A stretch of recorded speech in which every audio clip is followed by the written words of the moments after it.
शिक्षकांनी शिक्षकांसाठी चालविलेली ही कार्यशाळा by the teacher of the teacher for the teacher या कार्यशाळेत आपले सर्वांचे हार्दिक हार्दिक स्वागत. व्यावसायिक विकास मंच भंडारा यांनी ऑनलाईन कार्यशाळा आयोजित करून भंडारा जिल्ह्यातील शिक्षकांना व्यावसायिक विकासाची व ज्ञानार्जनाची उत्तम संधी मिळवून दिलेली आहे.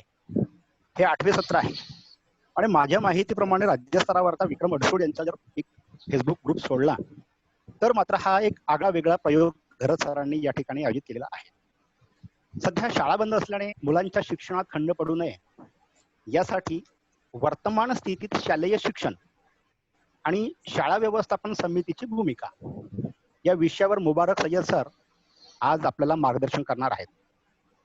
सरांचा परिचय करून देतो म्हटलं तर सर आदर्श शिक्षक आहेत, उपक्रमशील मुख्याध्यापक आहेत, अमोघ वक्तृत्वाचे धनी आहेत, ते उत्तम नाट्यकलावंत आहेत, तसेच ते महाराष्ट्र राज्य प्राथमिक शिक्षक संघटनेचे भंडारा जिल्ह्याचे जिल्हाध्यक्ष आहेत.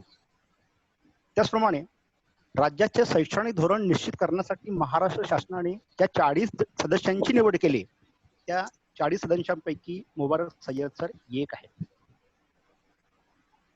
त्यांच्या अतुलनीय शैक्षणिक क्षेत्रातील कार्यामुळे सरांना प्रथम संस्थेच्या वतीने कुमुद बन्सल राष्ट्रीय पुरस्कार प्राप्त झालेला आहे.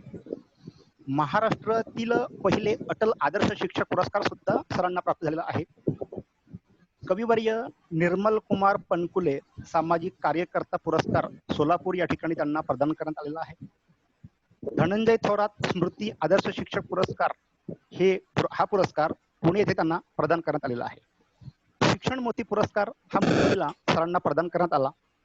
त्याचप्रमाणे जागतिक मराठी अकादमी शिक्षक पुरस्कार हा सरांना अलिबाग येथे प्रदान करण्यात आला. 2015ला जिल्हा आदर्श शिक्षक पुरस्कार सुद्धा सरांना प्राप्त झाला.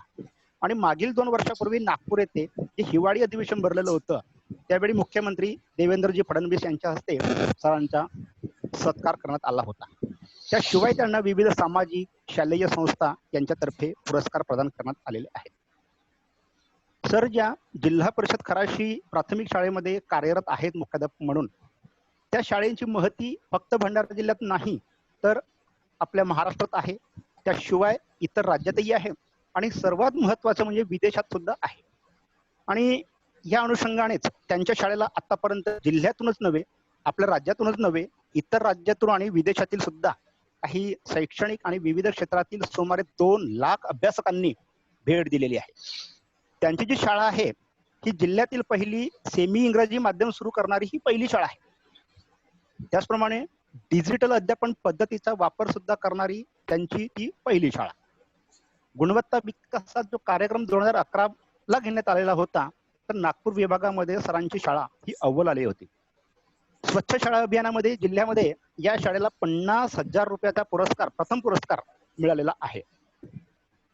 2016-17ला शाळा सिद्धी उपक्रमामध्ये यांची शाळा ही राज्यामध्ये अव्वल आली होती. त्या शाळा 200 पैकी 194 गुण प्राप्त झाले होते. माझी मुले माझी शाळा या उपक्रमात सुद्धा भंडारा जिल्ह्यामध्ये ही शाळा पहिली आली होती. दरवर्षी प्रवेशासाठी जिल्हाभरातूनच नव्हे तर जिल्ह्याच्या बाहेरील मुले सुद्धा या शाळेमध्ये प्रवेश घेऊ इच्छितात. त्यांच्या रांगा लागलेल्या असतात. या वेळी राज्यातील उत्कृष्ट व गुणवत्ताधारक आंतरराष्ट्रीय निवडक ज्या शाळा 7 शाळा निवडण्यात आल्या होत्या त्यामध्ये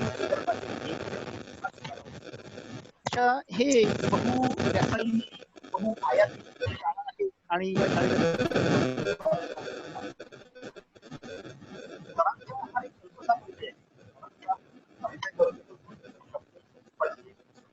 सर तुमचा आवाज स्पष्ट येत नाही आहे. जोडे सर तुमचा आवाज स्पष्ट येत नाही आहे. हो का? सरांचा परिचय करून देतो म्हटलं तर शब्दही कमी पडतील असं वाटतं. त्यांची ख्याती महती आता येतोय सर? हो आता येतोय. तर सरांची फार मोठी एक ख्याती आहे. त्यांचं त्या शाळेमध्ये तालुक्यामध्ये जिल्ह्यामध्ये राज्यामध्ये त्यांचं नाव आहे, त्यांचं कार्य आहे. त्यांना आपल्याला आज ऐकायचं आहे. त्यांचं अमूल्य मार्गदर्शन आम्हाला आज मिळेल आणि म्हणून त्यांना जास्तीत जास्त वेळ मिळावा म्हणून या ठिकाणी मी थांबतो. धन्यवाद सर. पुढील सूत्रसंचालन मान्य घरत सरांकडे. आपले आजचे सन्माननीय मार्गदर्शक सन्माननीय मुबारक सय्यद सर यांना मी अशी विनंती करतो की वर्तमान परिस्थितीमध्ये असणारं जे शिक्षण आहे आणि यामध्ये शाळा व्यवस्थापन समितीची भूमिका याबद्दल आपलं मत आमच्या सगळ्या भंडारा जिल्ह्यातील शिक्षकांना व्यक्त करावं अशी मी आपल्याकडून विनंती करेन. बरोबर. नमस्कार सर्वांना. वर्तमान परिस्थितीमध्ये आज खऱ्या अर्थानं जर विचार करायला गेलो तर शिक्षणाची फार मोठी दुरावस्था झालेली आहे. कारण खऱ्या अर्थानं शिक्षणासाठी आपण विद्यार्थी आपल्यापर्यंत पोहोचत नसल्यामुळे आपल्याला फार मोठ्या अडचणींना सामना करावा लागत आहे. विशेषतः पालकांची परिस्थिती खूप गंभीर झालेली आहे. अशा परिस्थितीमध्ये आता मुलांचं शिक्षण कसं आणि भविष्यातही त्याच्याबद्दलचं निश्चित असं काही समाधान मिळेल असं कुठला काही नसल्यामुळे आज शिक्षकांवर मोठी त्या गोष्टीची जबाबदारी येऊन पडली. आणि शिक्षक म्हणून काम करत असताना आपण जर विद्यार्थ्यापर्यंत पोहोचत नाही तरी पण एक विद्यार्थ्याचं पवित्र काम आपण करत राहावं या दृष्टिकोनातून आपल्याकडे विविध उपक्रम सुरू केलेले आहेत. ऑनलाईन शिक्षण पद्धती, इतर शिक्षण पद्धती. परंतु त्याच्यात जरी हे सरी करवत असलो परंतु एक मोठा जो घटक आहे जो आपल्याला या विषयावर सपोर्ट करू शकतो तो म्हणजे तिथला स्थानिक पालक त्या पालकांमधून विशेष म्हणजे निवडून आपल्याला आलेले सदस्य. हे जर आपल्याला मदत करायला लागले तर खऱ्या अर्थानं मला असं वाटतं की आपल्याला जो विद्यार्थ्यांना शिकवण्याचा जो अडचणीचा भाग आहे तो आपला दूर होऊ शकतो. त्याच्यात चांगली मदत होऊ शकते. कारण छोटे विद्यार्थी जर म्हटलं प्राथमिक शिक्षणाचा विचार जर केला तर विशेषतः शाळा आणि घर या दोन्ही ठिकाणी त्यांना अध्यापनाची गरज असते. शाळेत आपण शिक्षक मंडळी शिकवतो पण घरी जाऊन तो अभ्यास करतो, होमवर्क करतो. ते करत असताना त्याला ज्या काही अडचणी येतात त्यामध्ये त्यांचे आई वडील त्याला मदत करतात, शेजारी त्यांच्या परिवारातले कुठे मोठे असते ते त्याला मदत करतात. अशा वेळेस आज खऱ्या अर्थानं त्यांची भूमिका ही मोठी झालेली आहे. परंतु ती जी भूमिका ते राबवतील की नाही राबवतील आणि ग्रामीण भागामध्ये आज तंत्रज्ञानाचा वापर करून आपण शिकवतो म्हटलं तर फार कठीण आहे. आजची कंडिशन अशी आहे की चांगल्या मोठ्या मोठ्या शाळा आहेत ज्यांच्याकडे सर्व भौतिक सुविधा उपलब्ध आहेत, तंत्रज्ञान ज्यांच्याकडे आहे त्यांनी व्यवस्था केलेली आहे. पण आज खऱ्या अर्थानं ग्रामीण विभागामध्ये राहणारा जो विद्यार्थी आहे त्या विद्यार्थ्याची ती परिस्थिती नाही. मग अशा वेळेस त्यांच्या या वर्तमान परिस्थितीमध्ये त्याच्या शिक्षणाचा खऱ्या अर्थानं जबाबदारी जर शिकवायची असेल तर त्यांनी त्यामध्ये SMC ची भूमिका सर्वात मोठी आहे असं मला वाटते. आणि कारण ते तिथं आता उपलब्ध आहे. SMC त्या गावामध्ये निवडलेल्या पालकांची असते, ते तिथं उपस्थित असतात आणि शिक्षक आज आपल्या घरी लॉकडाऊन झालेले आहेत. अशा वेळेस ते या ठिकाणी मोठ्या चांगल्या पद्धतीने मदत करू शकतात. त्यांच्या अंडरमध्ये तुम्ही ज्या पद्धतीनं त्यांना मार्गदर्शन केलेत, त्यांना सांगितलं की तुम्ही तुमच्या क्षेत्रामध्ये असलेल्या 10 विद्यार्थ्यांच्या घरी भेटी देऊन त्यांना थोडीशी मदत करा, त्यांना सांगा अभ्यासाबद्दल किंवा त्यांच्यापर्यंत जरी मला असं वाटतं SMC मध्ये जे पालक असतील त्यांच्याकडे मोबाईल्स असतील आणि त्या मोबाईलच्या माध्यमातून आपण अभ्यास त्यांच्यापर्यंत देऊ शकतो आणि ते त्यांच्यापर्यंत नेऊन देऊन त्यांना ते मदत करू शकतात किंवा ते केलेल्या कामाचा पूर्ण आढावा सुद्धा आपल्याला सादर करू शकतात. तर अशा पद्धतीनं आपण त्यांना विद्यार्थ्यांचं शिक्षण आता परिस्थितीमध्ये करू शकतो असं मला वाटतं. हॅलो. हॅलो सर, आवाज येतोय? झोडे सर. होय. हो सर. हो सर. सर मुबारक सर आपण बरोबर बोललात. परंतु माझा प्रश्न यावेळी असा आहे की सर्वच व्यवस्थापन समिती सक्रिय नाहीत. तुम्ही भाग्यवान आहात की तुमचं तेवढं कर्तृत्व आहे की तुम्ही तुमच्या SMC ला कार्यप्रवण सततच ठेवलात. परंतु काही खेडे असे आहेत की त्यामध्ये शिक्षकांना मोठी कसरत करावी लागते की व्यवस्थापन समितीला कशा प्रकारे आपण सांगावं. म्हणजे नॉमिनल SMC काही गावामध्ये निर्माण झालेली आहेत. अशा वेळी शिक्षकांची कोणती भूमिका राहील या संबंधाने आपण कृपया मार्गदर्शन करावं.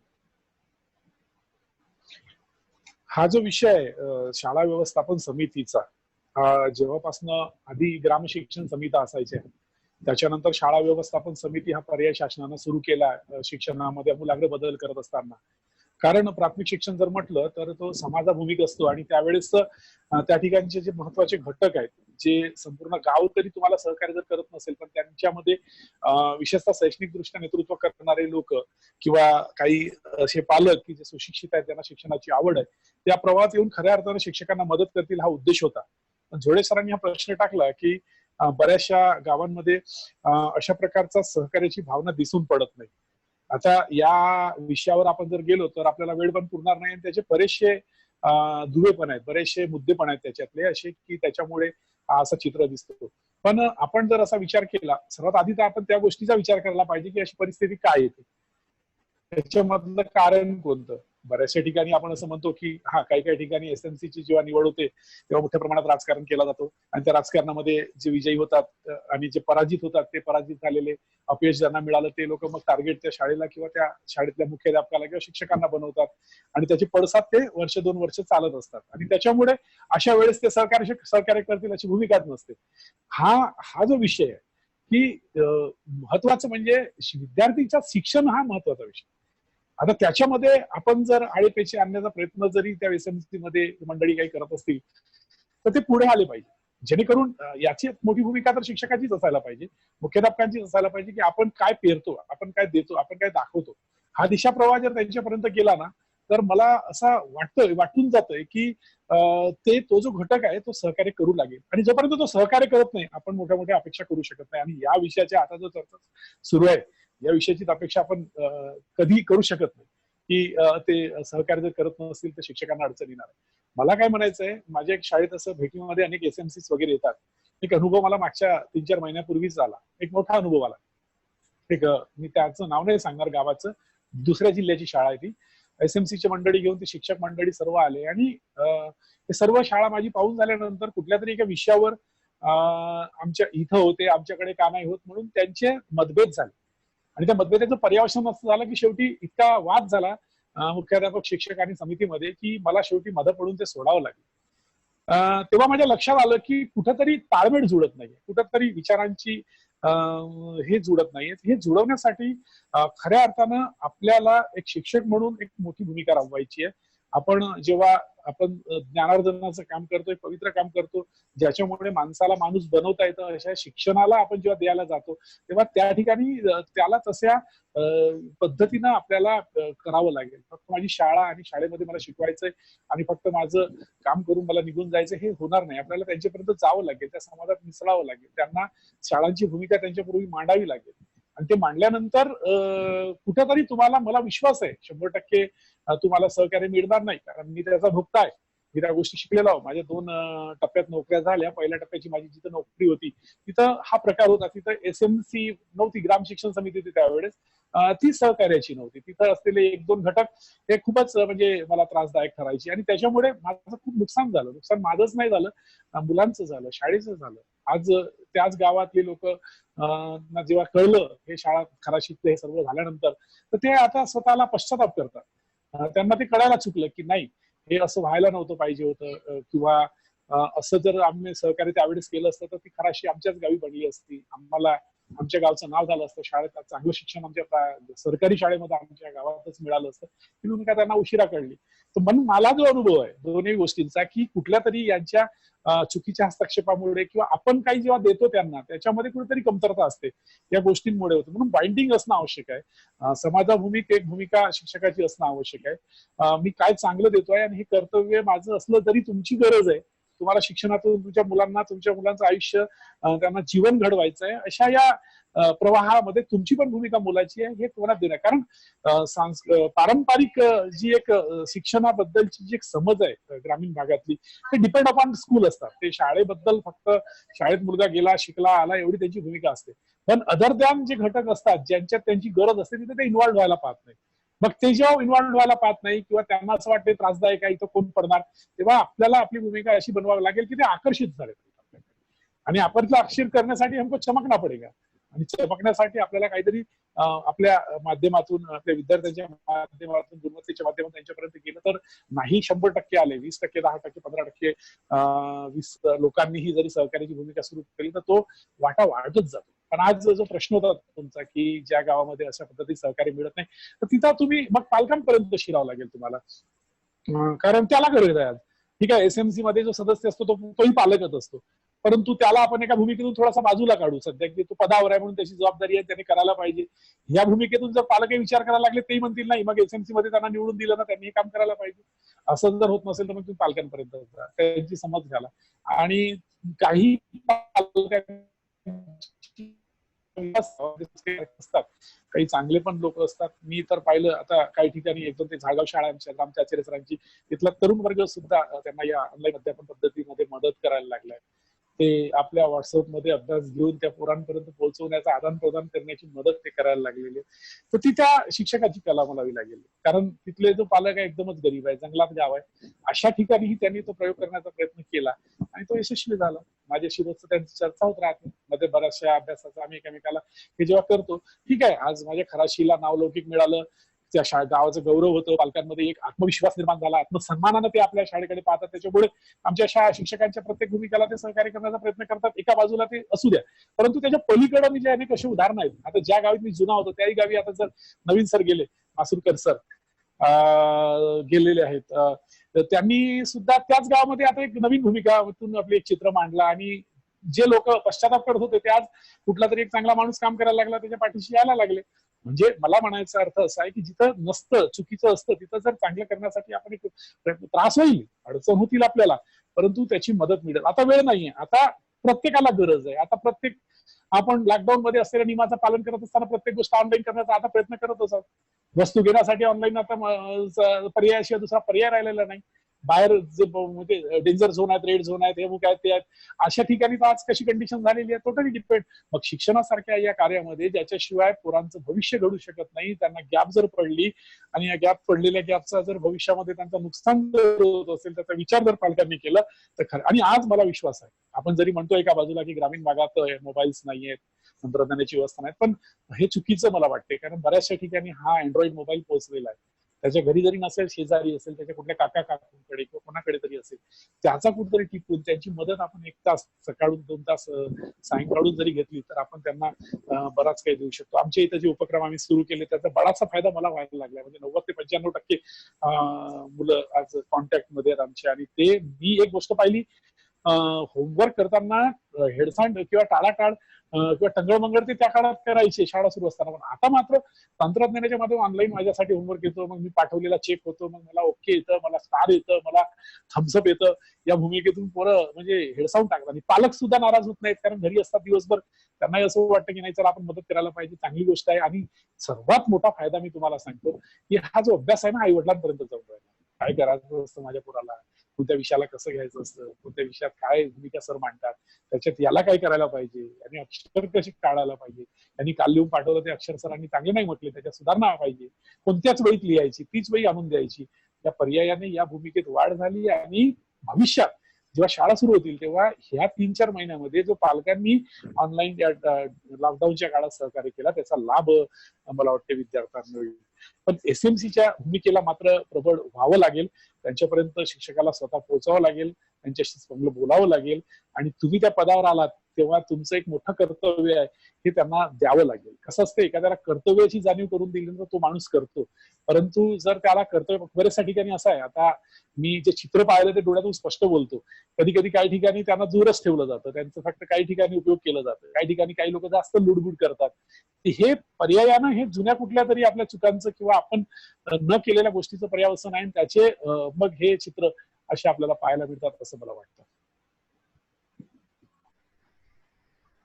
धन्यवाद सर. आपण बोललात की व्यवस्थापन समितीची भूमिका ही अत्यंत महत्वाची आहेच, यातला काही आपण नाकारू शकत नाही.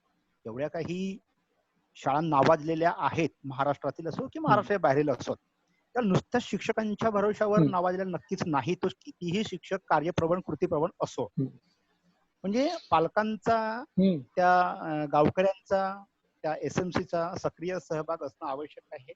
आणि आपल्या एक बोलण्यातून एक लक्षात आलं की याच्यामध्ये त्या शिक्षकांचं स्किल हे महत्वाचं आहे, की तो त्या पालकांना कशा प्रकारे कन्व्हेन्स करून घेतो आपल्याकडे. तर धन्यवाद सर. सर, माझा पुढचा आपला प्रश्न असा आहे की वर्तमान स्थितीमध्ये शालेय शिक्षण हे आता ऑनलाईन शिक्षण झालेलं आहे.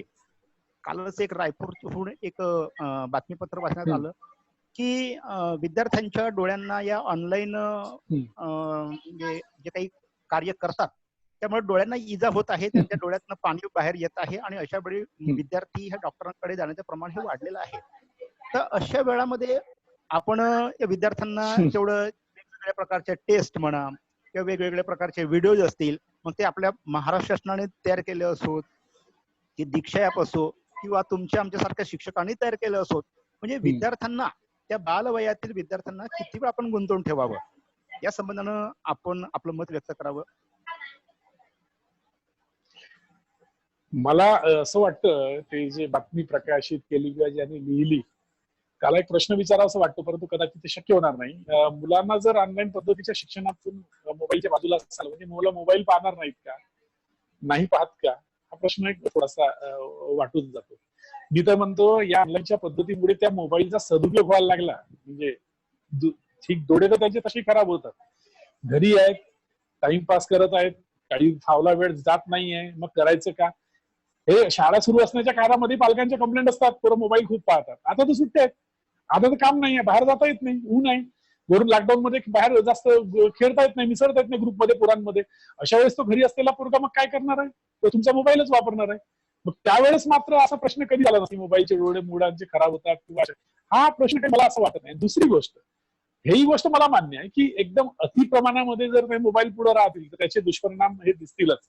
मग त्याच्यासाठी पर्यायानं आपण एक उपाय केला पाहिजे की जसं आम्ही देतो एखादा वर्क देतो, आम्ही एखादा व्हिडिओ देतो, तर तो आम्ही दिल्यानंतर त्याला वारंवार पाहू देत नाही. त्याला सरळ सांगतो की हे जे प्रश्नावली दिली आहे किंवा दिलेला मटेरियल आहे हा तुझा पालक वाचून तुला सांगेल, तुला नोट डाऊन करायचा आहे आणि नोट डाऊन केल्यानंतर तुला कॉपी राईट मारायचं आहे दुसऱ्या वहीमध्ये आणि वहीमध्ये लिहून झाल्यानंतर मग ती पोस्ट फोटो काढून आम्हाला परत पाठवायची किंवा तुझं वाचनाचं एक रेकॉर्ड करायचं आहे. आता रेकॉर्ड करताना कुठला मोबाईलच्या याचा प्रकाश त्याचा म्हणजे त्रास होणार नाही डोळ्यांना आणि त्याचं ते ऑडिओ क्लिप्स त्याने वाचन केलं, इंग्रजीचे संभाषण केलं किंवा सामान्य ज्ञानाचे प्रश्नांची उत्तरं ऑडिओ क्लिपमध्ये त्याद्वारे ते आम्हाला पोहोचवतात. मला माहित आहे की नुसतं मोबाईल पुढे त्याला, पण यामध्ये मी मगाशी बोललो की पालक जसं तो मोबाईल ओपन केल्याबरोबर हा लिह रे हे मराठीचं इतकं आलेलं आहे, हा पाठाचा तुला कार्य करायचं आहे, हे गणिताचे हे एवढ्या बेरजा वजाबाकी तुला सोडवायचे आहे, याच्यासाठी मुलांकडे मोबाईल देण्याची गरज नाही. पालकाची ही भूमिकेला आता याच्यात वाव आहे, रे आला तुझा वर्क आता करत बस असे या भूमिकेतून जर होईल तर कदाचित मुलगा मग तो जास्त प्रमाणात मोबाईल पुढे राहील. याचाही हा पर्याय आहे आपल्याकडे असं मला वाटते. धन्यवाद सर. सर मला एक प्रश्न पडलेला आहे की ज्यांच्याकडे व्हॉट्सअप वगैरे आहे ते विद्यार्थी काही व्हिडिओ वगैरे पाहतात, परंतु या लॉकडाऊनच्या काळामध्ये असे किंवा ग्रामीण विभागामध्ये असे अनेक पालक आपल्याला दिसून येतात की त्यांच्याकडे अँड्रॉइड मोबाईल नाही. अशा वेळी आपण काय व्यवस्था म्हणजे शासन व्यवस्था अशी हे करणार नाही की बा त्यांना अँड्रॉइड मोबाईल घेऊन देईल अशी अपेक्षा नाही, परंतु मग ते जे विद्यार्थी आहेत म्हणजे आज माझ्याकडे 23 विद्यार्थी आहेत, 23 पैकी फक्त 3 विद्यार्थ्यांकडे व्हॉट्सअप आहे, पण 20 विद्यार्थी नाही आहेत आणि अशा वेळी त्या मुलांसाठी काय आपण उपाययोजना करता येईल. म्हणजे अँड्रॉइड हा घेऊन देणे ही अपेक्षा नाही, परंतु एक शिक्षक या नात्यानं आपण कुठेतरी कमी पडतो की त्यांच्यापर्यंत आपल्या मनात जे आहे ते जाऊ शकत नाही. त्यावर आपण आपलं मत व्यक्त करावं ही विनंती. यस, हा प्रश्न खरा प्रश्न आहे आणि गंभीरही प्रश्न आहे, कारण आपण प्रत्येकाकडे ती अपेक्षा करू शकत नाही. ग्रामीण भागात विशेषतः जिल्हा परिषदेच्या शाळांमध्ये शिकणाऱ्या पोरांची पालक ही कुठेतरी रोजमजुरी करणारी, शेतमजुरी करणारी, गरीब छोटा मोठा व्यवसाय करणाऱ्यांची मुलं असतात. त्याच्यापैकी बराचसा पर्सेंटेज हा चांगल्या इंग्रजी शाळांकडे पडायला लागलेला जातोय तो. मग अशा वेळेस हा ऑनलाईन पद्धती शिक्षणाचा वापर त्या भागात करायचा जर असेल तर त्याच्यासाठी एक पर्याय आम्ही शोधून काढला. विशेष म्हणजे या ठिकाणी पण ग्राम शिक्षण व्यवस्थापन समितीचा फार मोठा सहकार्य आम्हाला लाभतोय. म्हणजे जेणेकरून समजा आमचा सदस्य आहे त्याच्याकडे आहे तर तू त्याला जबाबदारी दिली आम्ही की तुझ्या एरियामध्ये जे 20 मुलं राहतात त्याच्यापैकी 7 किंवा 8 कडे नाही आहे तर त्यांची विशेष नोंद त्याच्याकडे दिली आणि त्याला सांगितलं की तू त्या 7 मुलांना तुला मदत करायची आहे. ते तयार झाला तो सदस्य. अशा पद्धतीने आम्ही त्या एरिया वाईज त्या लोकांची नेमणूक करून दिलेली आहे. बरेचसा हेही सांगितलेलं आहे की तुम्ही ते करतात की नाही, की खरंच फक्त जातो आणि त्याची फक्त मजा केली जाते असंही न वातावरण ते जातात आणि ते पूर्ण करून घेतात की पहा वगैरे आलाय सकाळी टाकलेला झालाय का दुपार तुमचं झालंय का ही जबाबदारी त्याला घेतलेली आहे. आणि मी मगाशी बोललो काही ज्यांच्याकडे असतं शेजार वगैरे मध्ये ज्यांच्यासोबत त्यांच्या परिवाराचे चांगले संबंध असतात ते पण मदत करतात त्यांना या सर्व याच्यामध्ये एकामेकाला की चला त्याच्याकडे नाहीये तर चला आपण त्याला द्यायचं 1 तासापर्यंत आपला अर्धा तास त्याला सांगायचं असं आलंय तुला हे करायचं आणून दे मी फोटो काढून त्यांना पाठवतो.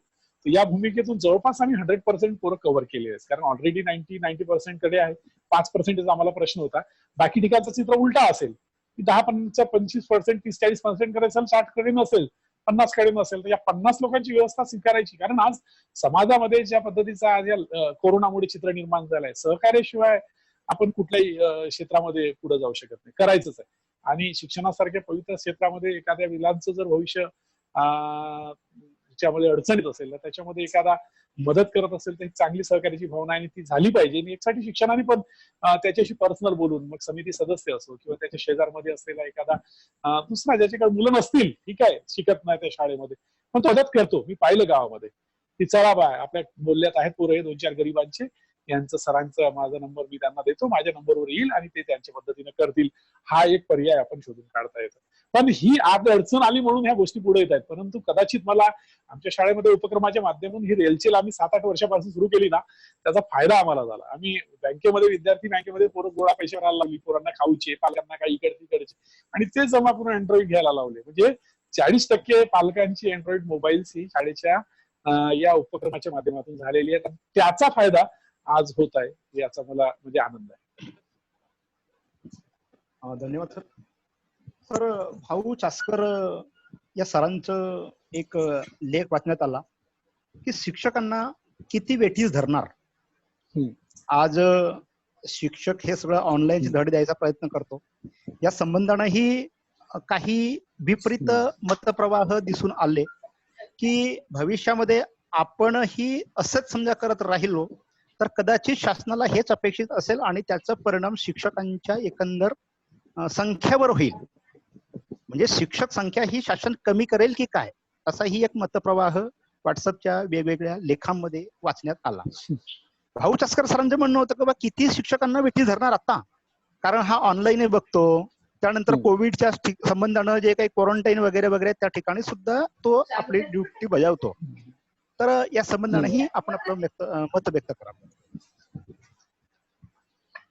त्यांचा लेख मी पण वाचला. त्यांनी ऑनलाईन शिक्षणामध्ये व्यस्त असलेल्या शिक्षकांना इतरही कामांमध्ये कोविडच्या ज्या सुरक्षेच्या दृष्टीने उपाययोजना सरकार करत आहे त्याच्यात त्यांचा वापर केला जातोय म्हणून त्यांना वेठीस धरत आहे. याचाही मला पण वाटतं की जर खरंच एखादा शिक्षक ऑनलाईन अभ्यासक्रम घरून पार पडत असेल आणि त्याच्याकडे जर समजा त्या कोविडच्या व्यवस्थापनामध्ये त्याच्यावर जबाबदाऱ्या देऊन त्याला चेकपोस्टवर म्हणा क्वारंटाईन सेंटरवर त्यांना पाठवलं जात असेल तर थोडंसं बॅलन्स बिघडेल थोडासा लोड ऑफ वर्क हा जास्त होईल. कारण एखाद्या डिपार्टमेंटमध्ये काम करणं एखाद्या विभागात काम करणं त्या विभागाची कामं तिथून करणारे वर्क फ्रॉम होम करणं शक्य जातं परंतु शिक्षणाचं काम करणं विद्यार्थ्यांना शिकवणं हा काम वर्क फ्रॉम होम नाही होऊ शकत. आम्हाला त्यांच्या होम पर्यंत जायचं आहे आणि प्रत्येक त्यावेळेस तुम्हाला अवेलेबल असेल. आज झूमवर आपण बसून सर्व लोक आज ऐकत आहोत किंवा माझे विषयाच्या बंद जात आहे माझ्याशी चर्चा करत आहे असा प्रकार तर या आमच्या या शैक्षणिक क्षेत्रामध्ये नाही आहे. परंतु त्यांना आपण जी दिल्यानंतर मग आज असं माझं होतं ना 4 वर्ग जसं याच्यावर मला कंट्रोल माझे वर्ग शिक्षक प्रत्येक वर्गाला हँडल करतात. मी पण माझ्याकडे असलेले इंग्रजी आणि विज्ञान विषयाला किंवा जनरल नॉलेज हे जे विषय मी टाकतो त्याचा आढावा मला घ्यायचा असतं तर मला अख्खा दिवस जातो. सकाळी 2 टाकण्यामध्ये जातात मग चेक करण्यामध्ये काही पाल्यक उपलब्ध नसतात त्यांचा मोबाईल त्यांच्यासोबत बाहेर जातो मग ते आल्यावर करतात. रात्री 9 पर्यंत हे सर्व चालतो आणि अशा वेळेस जर मला समजा मला एखाद्या कामाला लावलं किंवा कुठं पाठवलं कारण आता आपल्या लाखनी तालुक्यात सुरू आहे क्वारंटाईन सेंटरवर 8 ते 12 तासाची काही ड्युटी वगैरे त्याच्यात कदाचित माझं उद्या लागेल तर मला वाटतं ज्या दिवशी लागेल त्या दिवशी मला तिथूनही करायला जमेल परंतु मी तर करेन तर मी त्या कामाला न्याय देणार नाही कारण ते रिस्की वर्क आहे.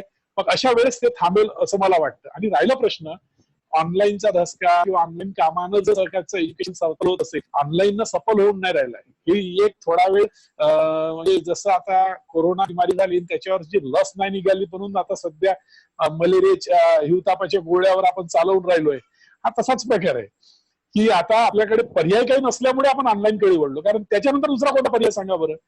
म्हणून तो या काळापुरता ठीक आहे, पण नंतर मात्र ऑनलाईन अभ्यासाला म्हणजे सरकार धरूनच ठेवेल असा विषय मला वाटत नाही, कारण त्याला सफलता आणण्यासाठी खूप वेळ लागेल, खूप तंत्रज्ञान, खूप पैसा, खूप साऱ्या मोठ्या याची रेलचेल करावी लागेल, त्याच्यानंतर हे शक्य होईल.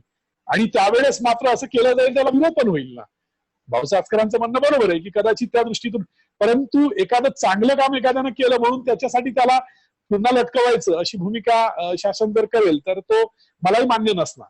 आज ठीक आहे, आज पोरागरी आहे, त्याला आपल्याला शिकवायचं आहे आणि त्याच्यासाठी आपल्याकडे असलेल्या तंत्रज्ञानाचा आपण वापर करतो, बऱ्याच काही गोष्टी आपण शिकत आहोत. आणि एक दुसरी बाजू, हे तंत्रज्ञानापासून दूर असलेला शिक्षकही आज जवळ झालेला आहे. आज तो मिटिंग आम्ही पाहिल्या, तालुक्याच्या मिटिंग होत आहेत, पंचायत समितीच्या बीओ घेत आहेत, केंद्रप्रमुख घेत आहेत, झूम मध्ये तोही आता येऊन राहिलाय. त्याला कळायला लागलं कसं हँडल करायचं, कसं बोलायचं, किंवा आता जे दीक्षा म्हणा किंवा इतर ऍप्स आलेले त्याला कसं डाउनलोड करायचं, कसं दुसऱ्यांपर्यंत पोहोचवायचं, ह्या गोष्टी तंत्रज्ञानापासून दूर राहिलेला माझा शिक्षक आता मजबुरीने का होईना शिकायला लागलाय. तर मी तर असं म्हणेन की आज ऑनलाईन पद्धतीचा जो एकमेव मार्ग आपण स्वीकारलाय तो माझ्या फायद्याचा एक शिक्षक म्हणून, आणि त्याला जर आज आलं तर उद्या त्याला फायदा आहे मला असं वाटतं. कारण आपण त्याच्यातच मागं हे विसरायला नको की आपण कितीतरी मर करून शिकवतो, घसा कोरडा पडेपर्यंत शिकवतो, पण नंतर तो घरी जाऊन काहीच करत नाही, आणि तो करत नाही त्याच्याच बोंबा आपण दुसऱ्या दिवशी मारतो. कारण माझ्याकडे आलेल्या अभ्यासकांपैकी 80 ते 90% शिक्षक अभ्यासकांचा हाच प्रश्न असतो, सर आमची मुलं घरी काहीच करत नाही, किंवा पालकही तेच म्हणतात. आणि पालक आता आम्ही राज्यभर अटेंड करतो तेव्हा त्यांचा हा प्रश्न असतो, का म्हणून अभ्यासच नाही करत हो, घरी काहीच करत नाही हो. मग अशा वेळेस जर ऑनलाईन पद्धतीचे ते भोगते बनले तर मी तर म्हणतो याच्यात शिक्षकाला त्रास होण्याला त्याला फायदाच होईल. आणि जेव्हा तो या गोष्टीमध्ये कनेक्टेड टू दॅट स्टुडंट राहील, मग शाळेच्या माध्यमातून असो किंवा ऑनलाईन तंत्रज्ञान माध्यमातून असो, तो विद्यार्थी विकासामध्ये, गुणवत्तेमध्ये त्याला फायदा होईल, उलट त्याचे काम सोपे जाईल, सहज जाईल असं मला वाटतं. आणि म्हणून भाऊ सासकरांच्या मी त्या एका मुद्द्याला मला मी म्हणजे सहमत नाही की सरकार हे धरकडून मग आपल्यावर अशा भीतीनं आपण पुढे आपल्या डोळ्यासमोर जाऊन ठेवून आज जर दुरायला लागलो तर आपण नुकसान मुलांचं आणि त्याचबरोबर आपला करतो हे असं मला वाटते. आणि एक चांगला शिक्षक म्हणून एक आणि तंत्रज्ञानाशिवाय पर्याय नाही हो शिक्षणात आता, कारण शिकवायचं आहे, चांगलं घडवायचं आहे, पोरांना स्पीड मध्ये प्रवाहात आणायचं तंत्रज्ञान वापरावंच लागेल. आणि एक चांगली संधी आलेली आहे, त्याला आज वापरू, उद्या आपल्याला त्याची मदत होईल. आणि मी मगाशी बोललो पालक या प्रवाहात येत आहे बरं. जो पालक अननोन होता, काही त्याला कळत नव्हतं पोराचा अभ्यास काय आहे, कुठल्या वर्गाच्या पुस्तकांमध्ये कोणते पाठ आहेत, काय गणित आहे, काही घेणं देणं नव्हतं, तो पालक आज पाहून राहिलाय. जेव्हा काही पाठ आहेत 20, 30, 40, 50% त्याचा फायदा भविष्यात होणार आहे, हे आपण विसरता कामा नये. धन्यवाद सर. आजचं हे मार्गदर्शन जवळपास मुलाखत रूपात झालं. या पूर्वी जे 7 सत्र पार, त्या सत्रामध्ये वक्ते बोलत होते, श्रोते ऐकत होते, परंतु हे पहिलं 8वं सत्र एक वेगळं आगळं झालं. एका माझ्या मित्रांनी या ठिकाणी व्यक्त सुद्धा मत आपलं केलं की हे मुलाखत आहे की मार्गदर्शन आहे. त्या मित्राला सांगू इच्छितो मी की हे मुलाखतीतून मार्गदर्शन आहे. आता असे अनेक ह्या ठिकाणी शिक्षक आहेत की त्यांना सुद्धा त्यांच्या मनामध्ये जे काही प्रश्न आहेत मी त्यांना विनंती करेन की त्यांनी प्रश्न विचारावं. पुढे माननीय गरज सर. जरूर. सरांना मला पुन्हा एक प्रश्न असा विचारायचा आहे की पुढील सप्टेंबर किंवा ऑक्टोबर पर्यंत शाळा सुरू होण्याची शक्यता कमीच आहे. तर अशा परिस्थितीमध्ये तुम्ही तुमच्या शाळेमध्ये काय प्लॅनिंग करणार आहात, आणि आपल्या VC-ला, आपल्या कार्यशाळेला उपस्थित सर्व इतर शिक्षक बांधव सुद्धा, तर त्यांना सुद्धा आपण काय सांगू शकाल की जर शाळा जर सप्टेंबर, ऑक्टोबर किंवा नोव्हेंबर पर्यंत जर सुरू झाल्यात किंवा 2 सत्रात सुरू झाल्यात, अशा वेळेस काय आपण कार्यवाही केली? छान. ही भीती येणारच आहे आता भविष्यात, कारण आजची परिस्थिती पाहिली कोरोनाच्या प्रादुर्भावाची, ती वाढतच चाललेली आहे. आणि विशेष म्हणजे शाळा हा सर्वात मोठा सेन्सिटिव्ह झोन आहे, कारण छोटी बालकं आहेत, सोशल डिस्टन्सिंगचं तेवढं काही ते पालन करू शकणार नाही. आणि अशामुळे सर्व काही सुरू झाले तरी चालेल, पण शाळा ह्या सर्वात शेवटी सुरू होतील. आणि त्याच्यामुळे आपण जे म्हटलं की सप्टेंबर ऑक्टोबर लागेल, अशा वेळेस आपल्याला आतापासून त्याचं प्लॅनिंग करणं गरजेचं आहे. तुम्ही विचारलं तुम्ही काय करतात. आता सुट्ट्या असल्यामुळे कदाचित थोडस शिथिलता आणली असली तरी चालेल, कारण तसंही मे महिना आहे, ऑलरेडी उन्हाळ्याच्या सुट्ट्या असतात आणि त्या काळात असा कोरोनाचा लॉकडाऊन आहे. परंतु जशा शाळा सुरू होण्याचा पिरियड येईल आफ्टर एंड ऑफ जून आणि स्टार्ट ऑफ जुलै, तेव्हा मात्र खऱ्या अर्थानं मग आपल्याला शाळा आणि ती नवीन शाळा सुरू होते आणि तो जो उत्साह, तो जो आनंद मुलांमध्ये असतो, तो शाळेच्या रूपातून जर दिसणार नाही तर आपल्याला तो दूर राहून त्यांच्यापासून त्याला एकत्र न आणता आपल्याला करण्याची गरज आहे. कदाचित शासन यंत्रणा सुद्धा याच्यावर विचार करत असेल की काय करता येईल. जसं काही ठिकाणी शिथिलता देऊन, जसं ग्रीन झोन मध्ये म्हणा किंवा ऑरेंज झोन मध्ये म्हणा, जसं दुकानांना काही ठिकाणी सुरू केलं, सोशल डिस्टन्सिंगचा वापर करून त्यांच्यामध्ये व्यवहार सुरू झालेत. कदाचित शाळांमध्ये सुद्धा सोशल डिस्टन्सिंग वापरून जसे 4 वर्ग आहेत, 4 वर्गी 1 वर्ग किंवा 2 वर्ग एक दिवस, दुसरा वर्ग दुसऱ्या दिवशी, अशा पद्धतीनं पोरांना बोलवण्याचा प्रयत्न केला जाईल. हे जरी झालं, शक्यता असं मला वाटते, माझ्या मनात असं आलं होतं, थिंक टँक मध्ये मी विचार पण तसे मांडले होते. परंतु त्या पलीकडे जर हे झालं नाही झालं, परंतु आज नियोजन करणं गरजेचं आहे. आम्ही नवीन वर्गामध्ये पोरांना पाठवलेलं आहे, त्यांच्यापर्यंत पुस्तका पोहोचवण्याचं कामही आपल्याला ते करायचं आहे आणि ते शासन यंत्रणा करणार आणि आपल्याला त्याच्यात भूमिका राबवावी लागेल. परंतु पुस्तक त्यांच्या हातात पडल्यानंतर जो सुरुवातीचा जो कालावधी असतो शाळेमध्ये, प्रवेशोत्सव म्हणा किंवा इतर सर्व गोष्टी आहेत, ऑनलाईन ऍडमिशन जरी झाल्या, परंतु प्रश्न कधी कधी असा येतो की ज्या पोरांना पहिल्या वर्गात ऍडमिशन घेतलं त्याला माहितच नाही शाळेमधला गुरुजी कोण आणि मला कोण शिकवणार आहेत, वर्ग शिक्षक माझा कोण राहणार आहे, ह्या गोष्टीपासून तो दुरावलेला असेल, तेव्हा एक मोठी भूमिका आम्हा शिक्षकांची किंवा विशेष म्हणजे मुख्याध्यापकांची राहणार आहे. म्हणून मुख्याध्यापकांनी विशेषतः, मी तर म्हणतो दररोज 1 दिवसानंतर 2 दिवसानंतर, जसं आम्ही आमच्या सर्व शिक्षकांच्या कॉन्टॅक्टमध्ये राहतो, आमचा जो पर्सनल शिक्षकांचा ग्रुप आहे त्याच्यात आम्ही चर्चा विचार पण मांडतो, किंवा कुठल्या माध्यमातून त्यांनी काही नवीन प्रयोग कुठले वाचले, ऐकले, कुठला व्हिडिओज पाहिला, तर ते एकमेकाला आम्ही शेअर करतो आणि अशा पद्धतीने आम्ही उपक्रम करण्याचा प्रयत्न करत आहोत. आणि याच्यामध्ये विशेष मध्ये शाळा व्यवस्थापन समिती मोठ्या चांगली आम्हाला मदत करत आहे. म्हणजे आज माझ्या शाळेमधला गार्डनला पाणी देण्यापासून शाळेला दररोज झाडू लावण्याचं कामही माझी व्यवस्थापन समिती पाडीपाडीने निभवत आहे. मला आनंदाने या ठिकाणी सांगावं असं वाटतं. त्याचबरोबर ज्या विद्यार्थ्यांचं मगाशी मी झोडे सरांना सांगितलं की दररोजचा ऑनलाईन अभ्यासक्रम किती पालक, म्हणजे मला जर एखाद्या पालकाचं सपोर्ट नाही मिळाला, कुठल्या व्यवस्थेमुळे त्याच्या पोराचा अभ्यास मला नाही आलं किंवा त्यानं पाठवलं नाही किंवा केलं नाही असं दिसलं, आणि त्या पालकांना करता आम्ही व्यवस्थापन समिती मेंबरला करतो की बघा तुमच्याकडे दिलेली ग्रुप मधल्या एक मुलाचं असं प्रॉब्लेम आहे, ते सरळ त्याच्यापर्यंत पोहोचतात आणि तिथून फोन करून त्या पालकाशी बोलणं करून देतात आणि मग तो प्रभात आणतात त्यांच्या. अशा वेळेस आम्हाला असं वाटून जातं की माझी समिती, माझं गाव, तिथला पालक, तिथला समाज जर आम्हाला मदत करतो आहे तर आम्हाला काही प्लॅन्स बनवावे लागतील.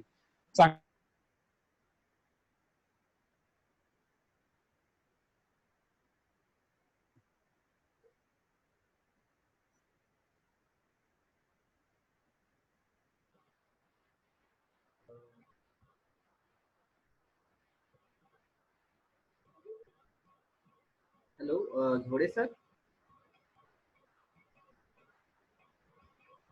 मला झोडे सर, मी तुम्हाला अनम्यूट केलेला आहे. हा, आवाज येतोय सर? हो हो हो, मला आवाज वाटतं येतोय. हा, सरांचा जीत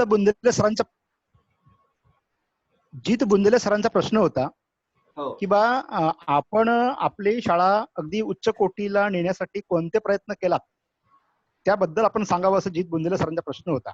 मुबारक सरांना अशी विनंती आहे की सर आपण या संबंधाने मार्गदर्शन करावं.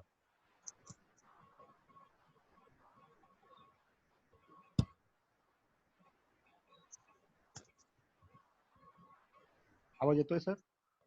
सरांचा ऑडिओ सुरू झालेला आहे. सर मी आपल्याला अनम्यूट केलेलं आहे, तुम्हाला आवाज येतोय ना? तुम्हाला आवाज येतोय? नाही, मुबारक सरांना आवाज येतोय. मुबारकला बघा. आणि मला पण येतोय. जीत बुंदेले सरांकडे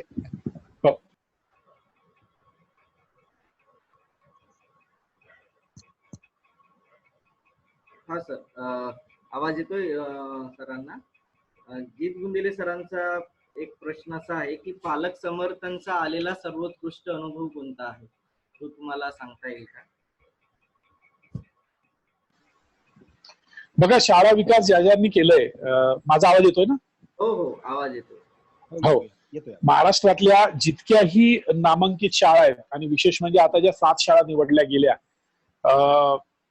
महाराष्ट्रातून गुणवत्तेच्या दृष्टिकोनातून आणि आंतरराष्ट्रीय स्कूलचा दर्जा त्यांना द्यायचा आहे, त्याच्यात माझी विदर्भातली एक शाळा आहे.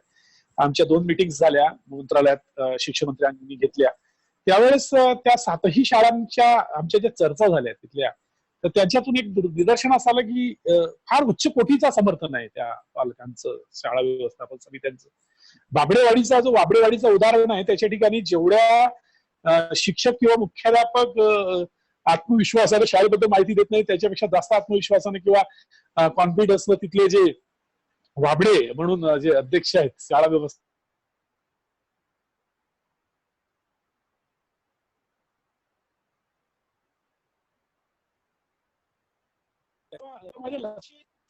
किती मोठं म्हणजे या शाळा विकासामध्ये या व्यवस्थापन समितीचा हातभार लागू शकतो.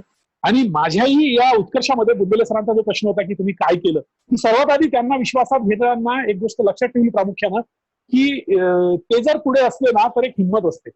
म्हणजे जेणेकरून मी मगाशीच बोललो, माझ्या 2 टप्प्यात नोकरीच्या 24 वर्षाच्या, जिथं मी 12 वर्ष काढले तिथं अपयशी झालं, त्याला कारण हाच होता. आणि जिथं यशस्वी झालं तिथेही कारण हाच होता घटक.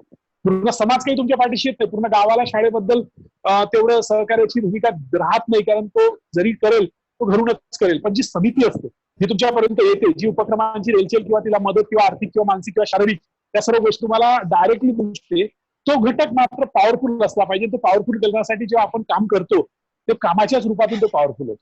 त्याला दिसलं पाहिजे की या शाळेमध्ये या माणसामध्ये कारण मी जेव्हा तिथं बदलून गेलो होतो ना खराशीला शाळेत, तेव्हा माझी बदली तक्रारीवर झाली होती. जोडे सर त्याचे अनुभव आहे त्याचा, माझी तक्रारीवर बदली झाली होती. मग तक्रारीवर आलेला गुरुजी कसा असायला पाहिजे त्याच्याबद्दलची समाजात भूमिका काय आहे. आता मागच्या शाळेतून कंप्लेंटवर आलेला गुरुजी आहे, पण मी तिथे गेल्यावर मात्र लगेच 2-3 महिन्याच्या कालावधीमध्ये मी त्यांच्या मनातला तो जो भ्रम होता तो काढून टाकला. विषय मला व्हावं लागलं. माझी जेवढं म्हणजे माझ्यावर चुकीचे आरोप होते, हे होते, मला माझ्या कामातून दर्शवावं लागलं. आणि त्याच्यासाठी सर्वात आधी मला त्यांच्यात मिसळावं लागलं, त्यांच्यात राहावं लागलं, त्यांच्या सुखापेक्षा दुःखामध्ये जास्त मिसळावं लागलं, त्यांच्या प्रत्येक कामामध्ये मदत करावं लागलं. त्याच्या पण धार्मिक असो, सांस्कृतिक कार्यक्रम असो, कुठल्या असो, तिथे एक नेतृत्वाची भूमिका मी ठेवायला लागली. मला आठवतं की खराशीमध्ये असताना सुरुवातीला तिथं एक ग्रामगीता वाचली जायची, पठण व्हायचं.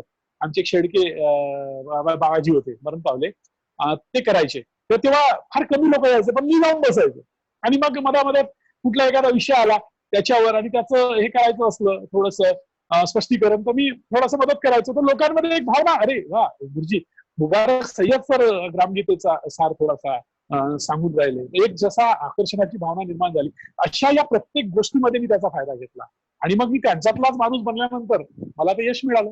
ही भूमिका मला शिक्षकांसोबत तीच करावी लागली. कारण कसं असते, आता आपण शाळा व्यवस्थापन त्या विषय आहे, कदाचित तुम्हाला वाटते की आपण याही विषयावर नंतर आपण एखादं झूम मीटिंग करूया की मुख्याध्यापक शिक्षक यांच्यातला सहसंबंध, मुख्याध्यापक शिक्षक यांच्यातलं कॉम्बिनेशन. म्हणजे आज मी गर्वानं सांगतो की मी एकटा सक्षम झालो नसतो, मला जर टीम तशा मिळाल्या नसत्या. आणि नशीबवान राहिलो मी की जेव्हापासून मी या कामाला सुरुवात केली, जे शिक्षक मला लाभत गेले, काही बदलीनच गेलेही असतील, त्या सर्वांनी मला माझ्यासारखं राहून म्हणजे मी सुद्धा मुख्याध्यापकच आहे अशा भूमिकेतून काम केलं. आजही माझे शिक्षक करत आहेत. तर त्याचाही मागे एक मोठा जादू आहे. या सर्व गोष्टी शाळा विकासाला पोषक असतात, परंतु त्याच्यात मुख्याध्यापक जो हा असतो ना, हा एक मोठी भूमिका राबवतो. तो त्या परिवाराचा प्रमुख असतो. तो असा असतो की जेव्हा तो प्रकाशित होणार, चकाकणार, तेवढा त्याचं आकर्षण वाटेल. तो असा इंधन असतो की जेवढ्या ताकदीने ओढणार तेवढी आघाडी त्या रुडावर चांगली जाईल. म्हणून आपल्यालाही त्या भूमिकेतून काम करणं गरजेचं आहे. आणि व्यवस्थापन समितीचा विश्वास मिळवण्यासाठी स्वतःपासून सुरुवात करणं गरजेचं आहे. मी करण्याची क्षमता मला दाखवण्याची गरज आहे. मी करतो, मी बोलतो, परंतु कृतीतून ते मला मात्र उतरवून देण्याची गरज आहे असं मला वाटतं. आणि एक व्यवस्थापन समितीच्या सहकार्याची भूमिका तुम्हाला सांगतो. म्हणजे मी खराशीला जेव्हा जॉईन झालो तेव्हा मी 1-2 वर्ष पालांदुरात राहिलो. पालांदुरात मला रूम बरोबर नव्हती मिळाली, प्रॉब्लेम्स होते काही. तेव्हा मी कधी व्यवस्थापनाच्या मीटिंगमध्ये चर्चा व्हायच्या, तर ते लोक विचार करायचे की सर इथंच राहणं आमच्या गावात, पण तेच विचार काढायचे नाही सर म्हणे तुम्हाला राहण्याला इथं पण आमचे आता छोटासा गाव, आम्ही शेतकरी लोक, आमची घरं म्हणजे आमच्या पुरतेच, आमच्या गुराढोरांपुरतेच आमची जागा, तुम्हाला कसं जमणार. त्या व्यवस्थापन समितीचे जे अध्यक्ष होते सुभाष ढोकेजी, यांनी त्याच्यात विषय मांडला की नाही म्हणे सय्यद सर म्हणे तुमच्यासाठी आम्ही सर्व मिळून एक घर बांधू म्हणे. आणि विषय सांगतो, त्यांनी ढोके सरांनी आपल्या एक त्यांचं गोडाऊन होतं, त्या गोडाऊनवर कॉलम चढवून मला असं भंडाऱ्यासारख्या सिटीमध्ये चांगलं स्टँडर्ड घर असतं ना, चांगलं 2 BHK सारखं व्यवस्थित म्हणजे चांगला घर असा म्हणजे 6-8 महिन्यात मला बांधून दिला त्यांनी मला. तर आणि सर्व त्याच्यात समितीच्या मंडळींनी पण मदत केली, त्यांना काही पैशाची अडचण वगैरे म्हणजे मी देतो मग नंतर आमची परत कराल.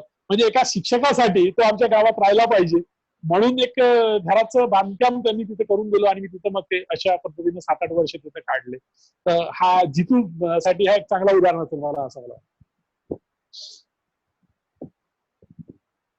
सर अजून एक प्रश्न आलेला आहे गरज सर. हो हो हा सर विचारा ना. भोपशे मॅडमचा. हो हो हो होय. भोपशे मॅडमने एक प्रश्न विचारला आहे. सर आपल्या शाळेच्या यशाच्या रहस्यामध्ये आमच्यासाठी प्रेरणादायी ठरतील असे काही मुद्दे सांगितले तर बरे होईल. भोपशे मॅडम एक उत्कृष्ट कार्यकर्ते शिक्षक आहेत. सदोदित त्यांचं जे सासर आहे तिथंच मी नोकरी केलेली आहे. मला जवळ चांगलं ओळखतात आधीपासून माझ्या नोकरीच्या. मॅडमच्या माध्यमातून त्यांनी जो प्रश्न मांडला त्यांनी त्याच्यात एक सांगू इच्छिते की तो विश्वास फार महत्वाचा आपल्यावरचा.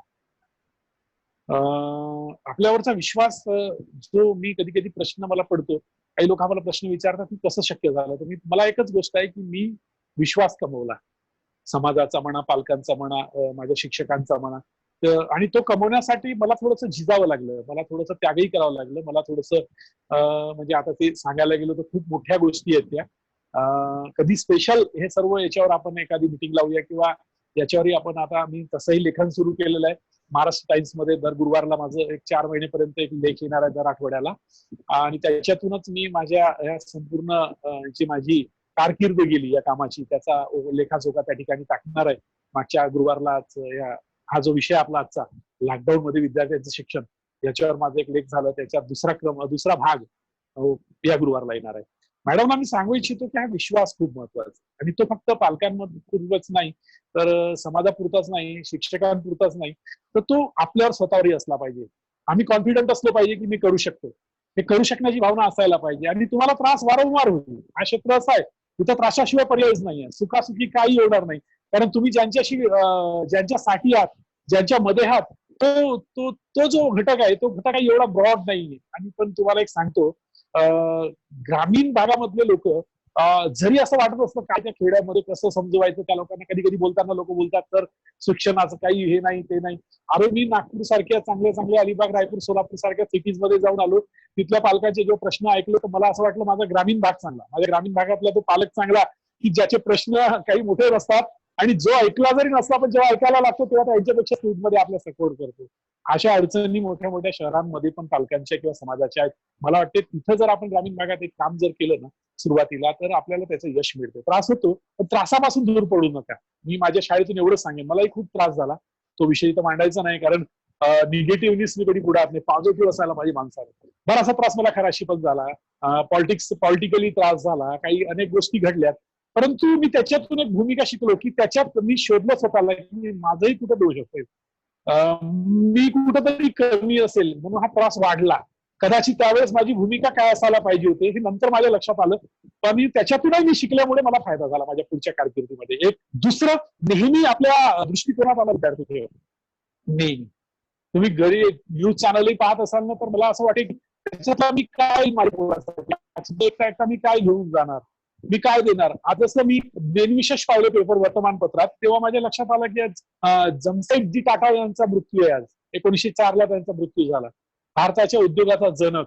आणि त्याच्यापासून मला असं मिळालं की चला मग आज काही पोरांशी मी त्या विषयावर काही चर्चा करतो. म्हणून मी माझी एक व्हिडिओ क्लिप बनवली आणि त्याच्यात थोडीशी माहिती दिली आणि मग काही प्रश्न मी व्हॉट्सअपवर टाकले, या प्रश्नांची उत्तरं द्या. आणि जो असे खेळते प्रश्न टाकले की मग भारतामधल्या 4 प्रमुख उद्योगांची नावं सांगा, विद्युत तयार करण्यासाठी कोणकोणत्या पद्धतीचा वापर केला जातो वीज तयार करण्यासाठी. त्याच्यानंतर एक प्रश्न टाकला, टाटा हा जमशेदजी यांचा उद्योग समूह होता, या टाटाचा कोणकोणते प्रोडक्ट्स तुम्ही वापरता. त्याच्यानंतर मग भारतातला आता सर्वात मोठा रिलायन्स उद्योगाचे प्रमुख कोण, त्याच्यानंतर मग गुगलचा प्रमुख कोण, मायक्रोसॉफ्टचा प्रमुख कोण. असे तिकडचे वितरणीय प्रश्न करून मी बरेचसे प्रश्न एका मृत्यूदिन त्या जमशेदजींच्या मृत्यूदिनावर त्यांचे शेअर केला. आणि मला विश्वास नाही वाटत तुम्हाला वाटणार 10 ते 15 मिनिटानंतर बरेचशा 90% उत्तर मला विद्यार्थ्यांकडून तात्काळ मिळाली. त्याच्या पालकांचा पण सहभाग होता. म्हणजे एक भूमिकेतून मी तुम्हाला सांगतो, जर मनात जर आपली इच्छाशक्ती असेल तर आपण शून्यातून विश्व निर्माण करू शकतो. फर्स्ट आपल्यावर स्वतःवर कॉन्फिडन्स पाहिजे. थँक्यू सर, खूप छान आपण उत्तर दिलेलं आहे. मी आता आपले काही Very good. पार्टिसिपंट आहेत, त्यांना तुम्हाला प्रश्न विचारायचे आहेत. त्यापैकी डहाडे सर आहेत, सरांना मी हो. करतोय. सर, आपण आपला प्रश्न विचारावा सरांना. नमस्कार सर. नमस्कार डाळे हॅलो. सर. हा नमस्कार सर. मी घरात थोडे 2 मिनिटं शिल्लक. हो सर, हो. घरात सरांना विनंती आहे, मी थोडेसे 2 मिनिटं तुमचे अधिकचे घेणार आहे. बोला. बोला. मी सांगू इच्छितो की मी 2017ला भंडारा जिल्ह्यात येण्याआधी अकोला जिल्ह्यामध्ये सर कार्यरत होतो. तर तेव्हा सुद्धा मी मुबारक सरांचं नाव तिथे ऐकलं होतं. शाळा सिद्धीच्या माध्यमातून आमच्या मूर्तिजापूरमध्ये सर ओळखतात. उमेश सराळे Yes. हे व्यक्ती आहेत, तर त्यांच्या माध्यमातून मी सरांचा परिचय मला होता. माझा मित्र आहे उमेश. हो. आणि इथे आल्यानंतर सुद्धा मला प्रत्यक्षात ते परिचय झाला सरांच्या शाळेतील उपक्रमांचा आणि त्यांचा जो कार्य आहे त्यांचा. मी थोडं मला असं म्हणावंसं वाटते की सध्याचं जे कोरोनामुळे आपत्ती आलेली आपल्या शिक्षण शालेय शिक्षण विभागावरती, तर इथे बरेच जण नाहक वरक करतात, त्यांची नकारात्मक भूमिका मांडतात. असं का म्हणतो मी? कारण की ऑनलाईन सिस्टम मध्ये स्वतः सक्रिय सहभाग त्यांनी स्वयंस्फूर्तीने किती घेतला, हा महत्त्वाचा चिंतनाचा विषय आहे.